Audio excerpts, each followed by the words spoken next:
Hello, Bel Air Bulldogs. It's Mrs. Milholland, and I'm here with Mrs. Hamilton, and we are going to record our parent involvement activity, not night. What is social emotional learning? When we gave this presentation on Tuesday, February 23rd, we forgot to hit record. So now you get to hear it again or re-listen to it over and over and over until your heart is content. So we are going to kind of go over a few things. We're going to just welcome and introduce ourselves. We're going to go over the general definition of social emotional learning. We're going to talk about the importance of social emotional learning at home and share a little video with you. We're going to talk about some social emotional learning things that we do here at school, and then share a few tools for regulation at home. And then if you're interested, please reach out to Mrs. Hamilton or myself so we can send that information home with you, because the slides are pretty tiny font at the end and you won't be able to see that. And then we will gladly take questions from you via email. Obviously, since this is not a live presentation, we will not be able to reciprocate and answer back and forth, but happy to answer any questions you have. Again, I'm Mrs. Milholland. I'm the principal at Bel Air. And I am Mrs. Hamilton, the counselor. And we're excited to share this information. As we talked about last week, social emotional learning is a passion of ours. And I can't wait to share some reasons why here in a little bit. All right, so we're going to kind of just think about this. What is social emotional learning? We had parents on Tuesday night just type in the chat what this was. But if you just think to yourself, what do you already know about social emotional learning, and what is the definition you would give it at this time?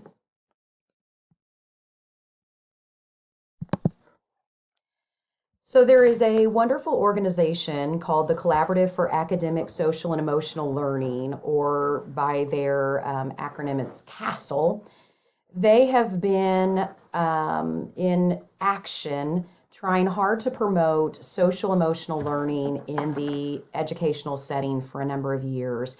And their website and organization is just full of lots and lots of wonderful, wonderful resources. So please feel free to access that website as well for additional information, because they certainly focus it towards both the academic setting as well as parents.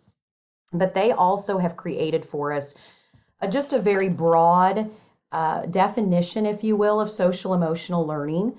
And they have defined SEL as the process through which children and adults acquire and effectively apply knowledge, attitudes, and skills necessary to understand and manage emotions, set and achieve positive goals, feel and show empathy for others, establish and maintain positive relationships, and make responsible decisions. And I've kind of highlighted there by underlining some of those key terms that clearly are life skills that we want every young child to develop and carry with them through young adulthood and adulthood. The next infographic there is just each of the categories that together make up social emotional learning.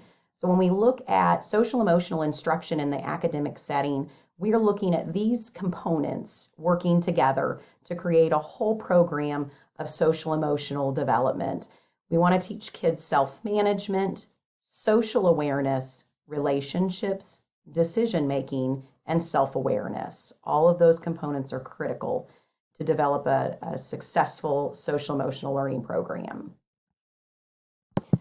All right, now we're going to get into a little bit about the importance of social emotional learning, or as you see the abbreviation is SEL. And again, Mrs. Hamilton kind of gave you one resource, but I encourage you to look up more resources on this because there's just so many out there right now. It's just a very critical topic. So why is social emotional learning so important to school success? So our emotions and relationships affect how and what we learn and how we use what we learn. So our emotions can enable us to generate an active interest in learning and sustain our engagement in it. So if we are, okay, we are ready to learn. We are ready to hear what our teacher has to present to us. And, if we're not okay, then that learning no matter the best teacher, at Bel Air, are not going to get through to the students if they are emotionally not ready to hear it.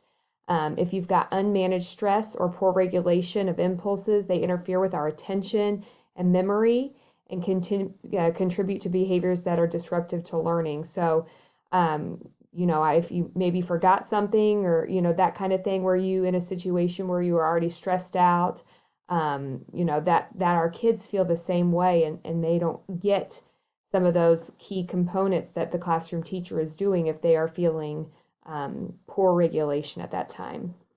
Our learning, especially in school, and especially because we are in seat, so happy to be there, it's intrinsically social and interactive. So it takes place with the collaboration with one's teachers, in the company with one's peers, and with the support of one's family. So being able to manage our emotions and have other people manage their emotions will make our learning more positive, or on the flip side, more negative, just depending on how we all can socially interact with each other. And relationships are the engine of learning. So again, those positive relationships at school will make or break our students' success.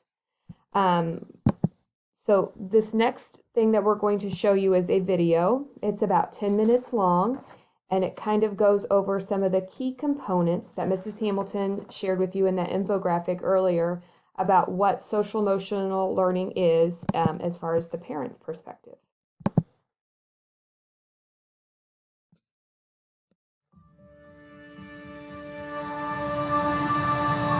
As parents, we know that there is more to raising a child than teaching reading, writing, history, and math. Raising a child means that schools and parents must work together to create safe and supportive environments, while helping children to understand themselves, understand others, and make responsible decisions.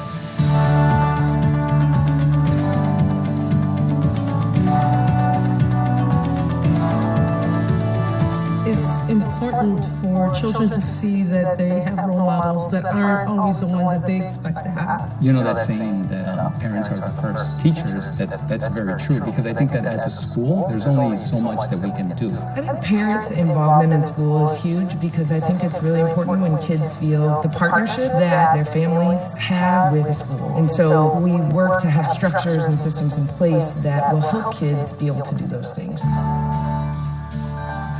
Social and Emotional Learning, or SEL, is how children and adults understand and manage their emotions, set and achieve positive goals, feel and show empathy for others, establish and maintain positive relationships, and make responsible decisions. When adults are modeling SEL for students, whether it's parents or teachers or staff members, they're really building relationships with one another, which ultimately impacts how they work with one another as adults. I think it's really, really important for them to be self-aware. I think being able to identify their emotions and deal with them, it's sometimes really important to be able to stop and reflect. We're intellectual, emotional creatures. To learn the skills necessary, one has to have both a healthy internal life and external life. And so being self-aware of that is really critical. First of all, we have to learn how to manage our stress ourselves. How to deal with stress. In today's society where everything just seems to go 90 miles an hour, you have to just take a time out yourself. I mean, it's important for it to be shown to him that there's different ways to deal with stressful situations.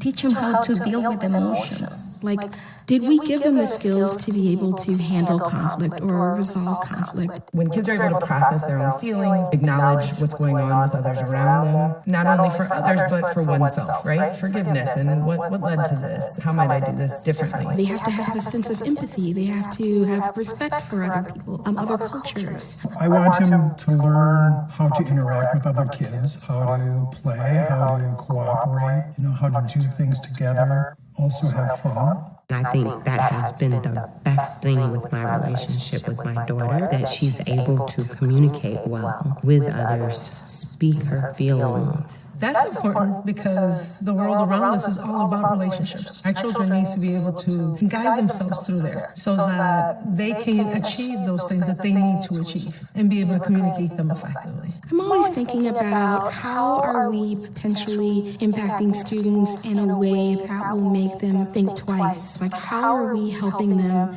make good decisions? He's starting to understand that why do one thing instead of another, how it affects other people. Explaining to him his actions have influence on his quality of life. I think our children need to be able to be confident enough to articulate what they're feeling and to be able to just showcase their strengths. Those 5 competencies apply to being successful anywhere. That's the kind of employee I'd like to work with. That's the kind of student that I'd like to have in my classroom. That's the kind of person I'd like to study with after school. And that helps build a positive climate and environment that sets the tone for learning. Research shows that SEL can have a positive impact on school climate and promote a host of benefits for students, including better academic performance, improved attitudes about school, fewer negative behaviors like office referrals or drug and alcohol use, and reduced emotional stress.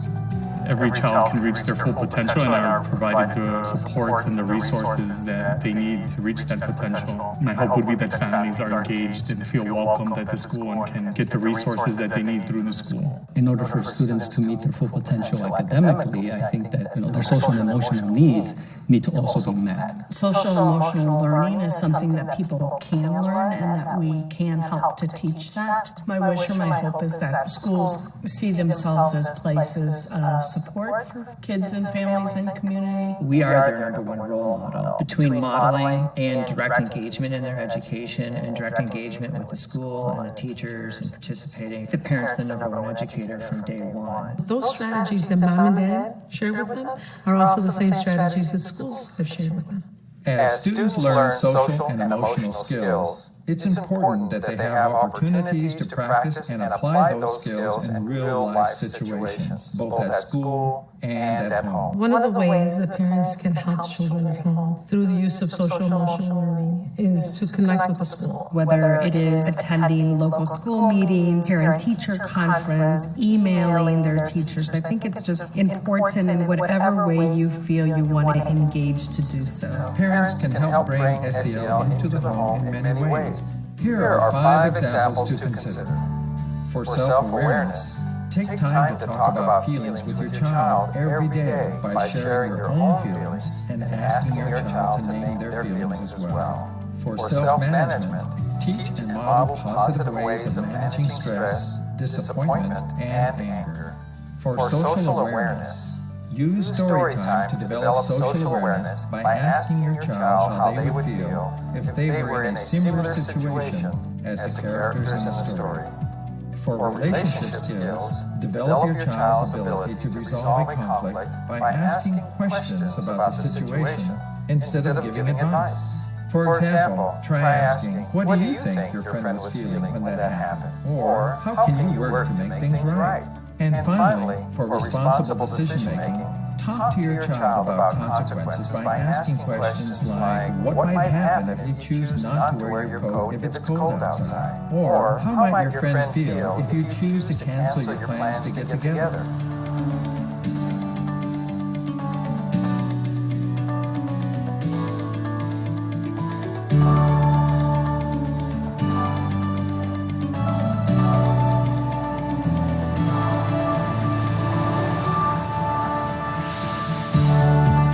Social emotional learning helps us because it brings us all together. Social emotional learning is a journey we're all on until the day we die. We're all striving to be the best person we can be. My hopes and dreams are that my students just are able to fulfill their full potential in life. We need every child to be ready to take on whatever the world brings them. And social emotional learning and the strategies that teachers use to garner that will enable our children to get there. I just want them to be ready for the world and take it on and take it by storm.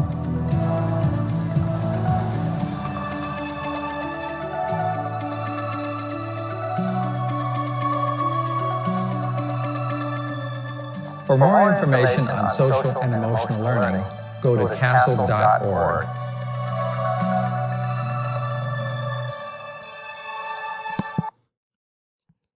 All right, hope you enjoyed that video. I think it was a great overall snapshot of what it is and why school needs home and home needs school so that our kids can practice their social emotional learning skills all the time. Mrs. Hamilton's going to give you a little more information about social emotional learning and trauma. So social emotional learning has obviously been a component of the counseling program for many, many years. It gained a tremendous amount of momentum when we look at the school as a whole, as we started hearing more and more about the impacts of trauma on children. So one of the solutions to trauma in responsive schools with the responsive approach has certainly been social emotional learning. So though it's been in existence for a very long, long time, we definitely have noted the tremendous impact that it has for all children, especially when we look at it through the trauma-based lens. So trauma-informed schools in particular, which is one of the things that we at Bel Air School have been very passionate about trying to gain greater knowledge, greater understanding of over the past 3 to 4 years, is a school that really equips a child serving professionals with the system to make decisions differently. We really want to look at children in a very individual way, in a very unique way, and make sure that we truly are meeting their particular needs. The trauma-informed professional in the school setting also recognizes that not all children fit neatly into the same perfect little box. Therefore, not all policies will work for all situations and all students. So again, wanting to make sure that we are very uniquely fitting whatever kind of programming changes, whatever kind of supports are necessary for each child and those student needs. Research shows that the mental and emotional well-being of students is certainly negatively impacted if they are experiencing some form of toxic stress or trauma outside of school. This reality directly affects, obviously, student performance, their attitude, their behaviors, their ability to develop those crucial relationships with others, and decision-making process in the school setting. So a trauma-informed school really takes the time to understand students' unique situations, specifically gathering information about the emotional and mental well-being of each and every student, and then making a custom-fit decision that helps them move and grow as a young learner. So the components that are part of a trauma-informed school or trauma-informed care in general, including being able to produce and create a safe environment, supporting and teaching emotional regulation, and building relationships and connectedness. And when thinking about those components, the next slide also includes a quote that I feel is so crucial for us to think about, because when you think about the components of creating a safe environment, supporting and teaching emotional regulation, and building relationships, that's what's best practice for all children. And so I really don't want the word trauma to make you believe, well, this isn't for my kid. My child has never experienced anything drastic or that impactful that they are a product of trauma. So there's a part of me that kind of wishes I could remove that word trauma, because I do feel it often does create a heightened level of alertness for what we're doing for kids. But to be completely frank, all children have had moments that are traumatic, whether it is an immense fear because someone knocked at the door late at night. I mean, there are very simple things that can happen. And I'm sure you can think back to your own childhood where moments happened that really startled you, that really created an intense fear that you don't forget. COVID, for goodness sakes, of all things, right now, we hardly have a child who's gone unscathed from the potential of having traumatic experiences when we think about just COVID alone. That created a whole different world in which we're living in on a daily basis, and the things that we can participate in the same ways that we're used to participating in them, that alone has made for every child a moment where there is some trauma involved. So what we're talking about when we're thinking about trauma-informed schools and trauma-informed care and making sure that we are meeting the needs of all children, that is all children. So the reality is it's not only just a really bad event that counts as trauma. That is absolutely a myth about trauma. It's many different life experiences in general can constitute trauma. Other children have had the same experience and they're just fine. So why is my child having so much issue with this? You know, we never want to think that way. We each internalize and process things in different ways. And we don't want to believe that, you know, just because our child is struggling more than another child with that particular situation, that should make them just fine too when other kids are. We want to look at each child's unique needs. We never want to believe that a child really struggling with something is all because of bad parenting. And that's what's causing that child to act out. We know without question that is not accurate.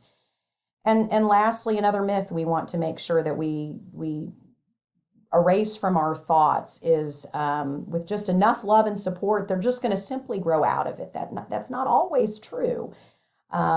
We do need to make sure that we are truly acknowledging the concerns of each and every child and what they're bringing to us. And we want to make sure we're listening with all ears and responding with the necessary level of supports. The next quote, too, I think hits that nicely. You know, life is 10% what happens to us and 90% how we react to it. So we want to make sure that we are equipping children all the time with the tools and the strategies necessary to respond or react to all situations in a positive way and to be as resilient as we can possibly help them to be. This is a quote I responded to myself and thinking about not only just being a principal, but also having two kiddos myself who go to Bel Air. You know, do we want to be reactors or responders? You know, first responders, when there's a crisis, they're the first ones on the scene. They are making very quick decisions about what's going to work best, and they stay calm and collected as they make those decisions. You know, reactors end up, you know, blowing. So do we want to react to a crisis with our own meltdown, or do we want to respond to a crisis with help? To raise mature, stable adults, we want to be first responders, not nuclear reactors. For me, that hit home. Another one, and this is what I've been trying to consciously do with my kiddos who, you know, are also can be emotional, as all kids can, as all adults can. Instead of saying, oh my gosh, what's wrong with you? Or what were you thinking? Ask what happened and give them a chance and, you know, take that judgment out of it. So we always, that's the little quote down in the bottom says, we need to make sure we love our children unconditionally, and then they will learn to love themselves unconditionally too. So this brings it back to why Mrs. Hamilton and I are passionate about SEL and incorporating SEL into our school day. There's some great things that have come about to make a good impact on student achievement. So one thing is classroom instruction and second steps. So second steps is a curriculum. It's a program. It's research-based. Lessons are all developmentally appropriate and sequential. So it's got K through 5, and there's a middle school component too. But each grade level has their own set of lessons and their own set of skills. They build upon one another from each year. The materials are teacher and kid-friendly, and it teaches students skills to help them be successful in school. Some examples I can think of off the top of my head are being a good listener, how to be a good friend, responsible decision making, things of that nature. And we built in time in our day to have second steps lessons within our morning meeting component. Teachers in their classrooms do a second steps lesson or the target from that lesson in their classroom once a week, and then kind of touch base on it throughout the week. What Second Steps has done for us, or what it's designed to do, and what it has done for us, is increase students' school success while decreasing problem behaviors, and then just promoting social emotional competence and self-regulation. So getting our kids to be where they can manage their own emotions and don't need adult support to manage the emotions for them, or don't need adult consequences for that. So Second Steps was designed to obviously be a teacher-implemented program within the classroom setting at all grades. And that was one of the things that we made sure was happening throughout the building within the last few years to really help promote all of those positives. The other thing that we have been doing as well is implementing a program called Zones of Regulation. Zones of Regulation is actually designed to help kids begin to understand first how to identify feelings, how to manage those feelings, and then other key concepts that we'll look at. So in the past, I have really just promoted that particular program, though not in its actual written form. It was written by an occupational therapist, has phenomenal key concepts. The lessons themselves lack a bit. So instead, Mrs. Hamilton has kind of made the Bel Air version of Zones of Regulation by taking those key concepts, which are absolutely vital, and making them our own. This year was the first year, though I've always included lessons about the brain and how all of this goes into that, our own personal management and how that is impacted by the brain, though I've always done it that way. I've not always begun the year with actually looking at the brain. This year we did, and kids have really connected beautifully this year. So I kind of wanted you to have some understanding as well. We began by looking at the brain from the hand model this year, focusing on 3 key components of the brain that have everything to do with emotional regulation. So if you actually tuck your thumb in and wrap your fingers all around the thumb and create a fist in that fashion, the front of the fist actually represents what we call the prefrontal cortex of your brain. The prefrontal cortex is the part of the brain that actually does all of your problem solving, your thinking, your management piece. That's the part of the brain that truly we really want to be functioning most of our day, all the time. However, what the kids are taught to understand is that if something is emergent and something is truly causing us to be in danger, then there's a different part of the brain that will take over, and that will cause us to actually do what we call flip our lid, which means our fingers all fly up and expose that thumb that's folded into the palm of our hand. And when we flip our lid in times of emergency situations, the amygdala then takes over. And the amygdala's response helps maintain our sense of safety. So if we're getting ready to cross the road and we believe we've looked both ways, but we've overlooked a car and we get ready to step off the curb, and there is a car right there, our amygdala doesn't ask us to use our prefrontal cortex and think through that situation. Should we go ahead and try to cross, hope that the car stops? No, instead we flip our lid and the amygdala says, no, step back, jump back. Or another good example is, if you're getting ready to touch a hot pot, when you put your hand near it and feel that heat, the amygdala immediately causes that emergent response and you jerk your hand back. Again, you don't put it down to see how long you can leave your hand there before the blisters form. So we teach the kids to understand that the amygdala serves a wonderful purpose in our life.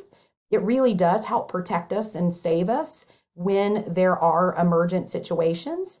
However, we also have to make sure that the amygdala is not responding too quickly or is perceiving situations as emergent when they really are not. And so that's when kids have to understand they have a tendency to flip their lid and make other people in the process feel hugely uncomfortable because their response and their reaction does not truly match the size of the problem. So in other words, they may be perceiving that, when they can't find their pencil, that is an emergent situation, and they begin to become very dysregulated and maybe even be screaming, I can't find my pencil, where's my pencil? Those kinds of responses. Those responses are not what we want to have happen. Instead, we want to make sure that they're able to keep that in check. And so that's how we kind of started this year, making sure they understood those key components of the brain so that then all the rest of the lessons of zones of regulation really help them to better understand the importance of self-regulation and how we ourselves, through our brain, are able to control that. Because that third crucial part that they learn about is the hippocampus, and that's our memory saver. That's where we're putting all this key knowledge that we're learning through zones of regulation, and we're using that and bringing that back up as necessary. So our counseling lessons in zones of regulation are actually used to teach self-regulation and help kids understand and feel those states of alertness that we experience using 4 concrete colored zones. The zones framework provides strategies to teach students to become more aware of their independence and controlling their emotions, their impulses, managing their sensory needs, and improving their ability to actually problem solve through conflicts. This is a social thinking concept, again, actually that was designed by an occupational therapist who really recognized the need for direct instruction on how do we truly manage those different emotional states. So we use these graphics that you see currently to help kids grow that concrete understanding of each of the 4 zones. And we categorize all emotions into one of the 4 zones. Blue being that low state of alertness when we're feeling sick, when we're feeling tired, attached to the thinking of a rest area sign for road signs. Green zone is that zone we really want children to be able to find most of the time. That's that go zone. It's that just right place when we're feeling calm, when we're feeling ready to learn, just perfectly okay. The slow or the yield sign is what we attach to the 3rd zone, being the zone where we're beginning to become just a little bit discombobulated. We're beginning to lose some control of our bodies and brains. We might be feeling nervous. We might be feeling anxious. We might be feeling a little wiggly or jiggly. Our body's beginning to run a little too fast, and we need to figure out how we can slow it back down and get ourselves back to that just right place. Because what kids begin to understand is if we cannot slow ourselves when we start to notice those feelings that are creating that loss of some control, if we don't manage that when we're in the yellow zone, it makes it much, much easier to become red. Red is when we absolutely have to stop whatever's happening because we have lost all control. Again, going back to the brain model, if it's a state of emergency, that's great that we have responded and we've reacted in the way that we need to protect ourselves. However, if it's not an emergent situation, we do not want to be losing all control and screaming and not being able to manage ourselves. Instead, we want to stop it when we're in the yellow zone and get back to green. So the 4 zones, as just mentioned, are the red, the yellow, the green, and the blue. And I teach kids to really think about those zones in a very linear fashion because you really, truly do not ever go from the red zone and your heart is racing so fast and your body feels completely out of control to all of a sudden being blue again. It just doesn't happen that way. You really do pass back through the yellow where you've been able to get back to that processing point where your brain is again functioning in the prefrontal cortex and you're able to think through the situation to the point that you're able to get yourself back to that just right. Now, sometimes in all technicality, even when we get back to just right after a big experience, we do sometimes then go blue as well. I mean, I'm not saying we can't go all the way back down, but we certainly do not go from red to blue. We absolutely pass back through those zones.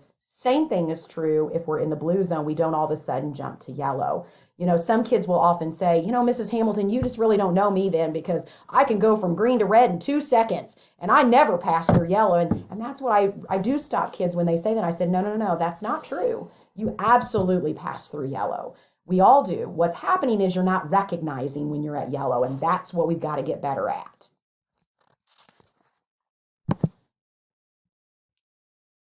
So part of zones is not just learning those key categories of emotional states, but it's also understanding expected versus unexpected behaviors, understanding that when we act in unexpected ways, how that changes what other people think of us, how it changes their perspectives. We also talk about perspectives and how that impacts our relationship with other people. Because we all come to all situations with very different and unique perspectives depending on our life experiences and situations. We also talk about understanding zones in other people and being able to recognize those. And when is it possibly helpful for us to try to help someone else? And when is it probably best that we give them their space and time? We explore our own personal triggers. We also think about maybe what can trigger other people. We identify the 3 different ways in which we can help ourselves when in the yellow zone or blue zone or red zone, get ourselves back to that just right place. And we look at those 3 categories of sensory supports. Those are more tangible items. Again, as I explained to kids, not all kids need those by any means, nor do I think they should ever rely on those kind of as their rescue tool, if you will.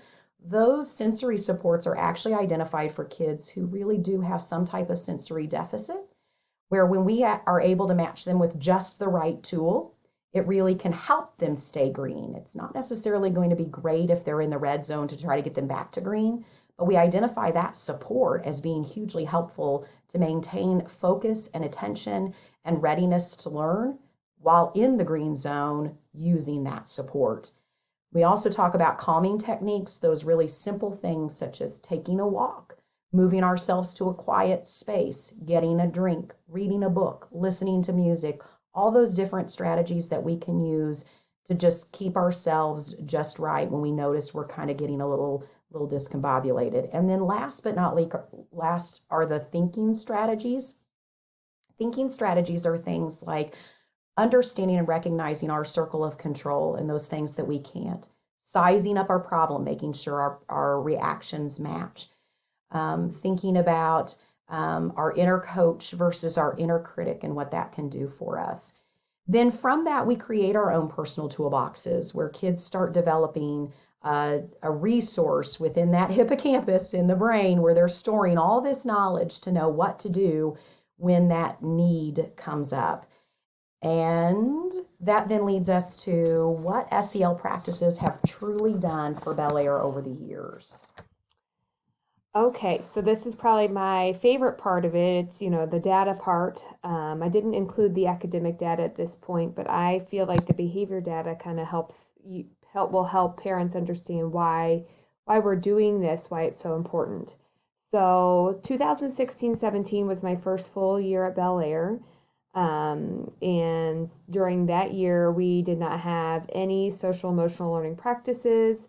While we were a PBIS school, and we still have PBIS practices, we did not teach students how to recognize or manage their emotions at all. So we were all reactors. Students were reactors, teachers were reactors, I was a reactor. We were reacting to problems instead of learning how to manage them. And so that year we had 413 discipline events. In 2017-18, Mrs. Hamilton and I talked about how to dabble in social emotional learning practices. We began targeting some grade levels who had students with high numbers of discipline from the previous year, and teaching just those particular grade levels some social emotional strategies through the zones of regulation. And then 2018-19, as you can see, we dropped by over 100. So that was really great. At 2018-19, Mrs. Hamilton targeted just a few grade levels, the whole grade level, but not the whole school wide. And so again, we still had some pockets of students who were really not okay. So as you can see, in 2019-20 was the first year, K-5, every single student received zones of regulation, direct instruction, along with second steps and what we call our morning meeting time. I know we didn't make it through that whole year, so we have March, April, and May data. Of course, due to COVID, that is eliminated, but as you can see, drastically impacted students. Not only students, but also the adult responses to those student behaviors. And then, of course, currently we are in our 3 full years of practicing SEL, and we are seeing the benefits to that. Mrs. Hamilton and I have had discussions on, it's interesting, the students that sometimes we struggle with are the students that are new to Bel Air and haven't had that ongoing social emotional support. And, it takes time for them to understand where we're coming from and how we want to help them. So sometimes it's not our current Bel Air kids, it's our new to Bel Air kids that we have to kind of go back and fill in their holes and gaps with their own emotional regulation supports and help. So now to get to the stuff where we're talking about how we can kind of bridge each other, bridge the gap, work together. So what you can do to help at home as we continue to help your kiddos here at school. So starting with a quote, "You can't teach children to behave better by making them feel worse. When children feel better, they behave better." So that is exactly what we're trying to do here at Bel Air every day.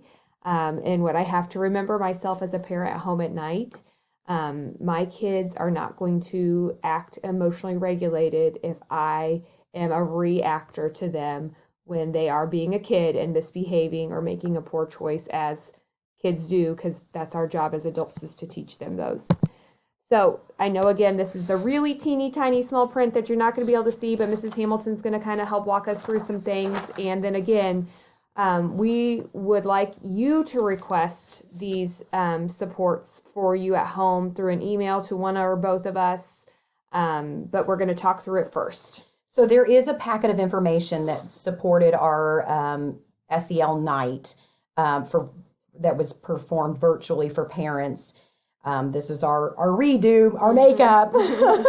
So in that packet that was sent home to all the parents that were able to get on that night includes just an informational letter that, just reminds them of why we did this and how important this really is, directly followed by a page of 10 things that you can actually do at home. So there are 10 recommendations of ways that you can start implementing things at home.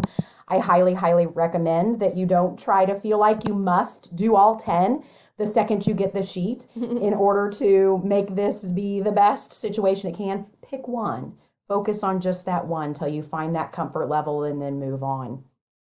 Then there's also a sheet that's 10 things that you can do with your school. So ways that we can better work together to make sure that we are developing the best resources and providing the best SEL supports that we possibly can for kids. There's also a tip sheet for parents included in that packet. And then also directly following the tip sheet, which I didn't put all of those in slides, but directly following that are probably 6 pages of nothing but typical common titles that are easy read picture books that develop great conversation around all of the key components of social emotional learning. So they're your Berenstein Bear books, they're your Clifford's, they're your very common. Many of them you may already own. If not, you can always check them out from the library. But it's just list after list. So if you know there's a particular area that you feel like your child struggles with a little bit more than others, there's some great resources there of books that you could potentially grab that would create great conversation between you and your child. Also, then directly following that section in the resources is a list. There's like 3 pages of Julia Cook books.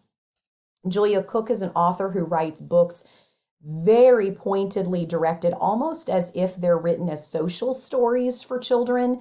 that are directed towards a particular topic, from tattling to dealing with divorce to managing your emotions to how do you deal with anger, etc. And the kids really respond well to her titles.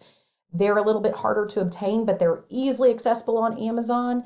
And so I also included that because her list also includes exactly what the book title is directed to support. And I've used them as a parent with my own personal children at home at times when there's something that I feel like they're really having a hard time with. And kids respond beautifully. So that resource is also there.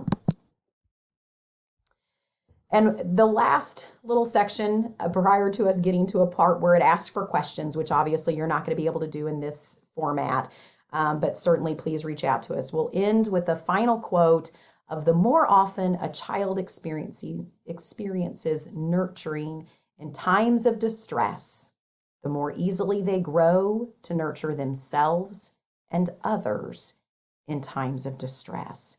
I feel like that is absolutely right on what we most want to develop for our children and develop with our children. Well, as we said, it's hard to be interactive in this type of presentation, but we encourage you to reach out. I will be sure to put Mrs. Hamilton in my email address when I send this presentation out, so you're welcome to ask us some questions, but also request that parent information.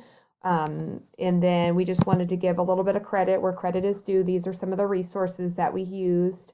Again, Mrs. Hamilton told you to check out the CASEL website. But also I follow on Facebook, and that's a lot where our quotes come from, that Big Life Journal. There's some good just parenting little tidbits, reminders, just some good stuff on there. So we hope you learned something today, tonight, this morning, whenever it is that you are watching this, and feel you are more equipped to help your child with their emotional regulation at home.